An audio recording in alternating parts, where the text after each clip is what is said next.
السلام علیکم ورحمۃ اللہ وبرکاتہ۔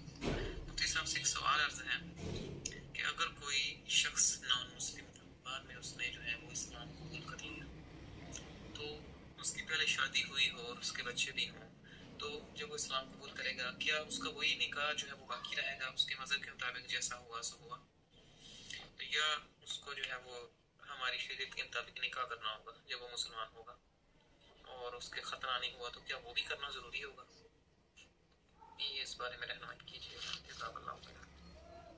وعلیکم السلام ورحمۃ اللہ وبرکاتہ۔ بھائی آپ کا سوال کہ ایک شادی شدہ جوڑا مسلمان ہوا ہے تو اب کیا مسلمان ہونے کے بعد ان کا نکاح دوبارہ کیا جائے گا؟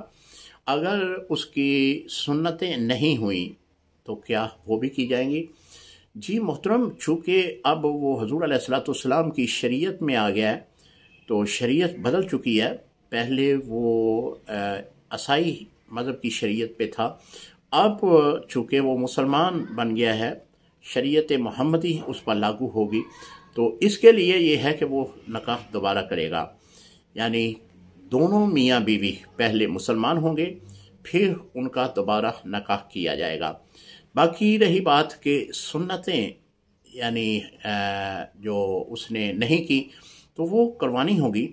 اگر بالفرض وہ نہیں کرواتا تو اس میں غسل میں احتیاط کرنا ہوگا، یعنی وہ حصہ جو سنتیں کرتے وقت ختنہ کرتے وقت اتارا جاتا ہے اس کو باقاعدہ طور پر کھول کر پانی اندر کی طرف اچھی طرح پہنچائیں گے تب اس کا غسل ہوگا، لیکن اگر اس نے ایسا نہ کیا تو اس کا غسل نہیں ہوگا۔ یہ فقہا نے اپنی کتابوں میں اسی طرح لکھا ہے، ہدایہ، شرح بقایا، دیگر کتب میں اس کا ذکر کیا گیا ہے۔ تو نکاح مسلمان ہونے کے بعد دوبارہ کرنا پڑے گا، سنتیں ختنہ اسے کروانا ہوگا۔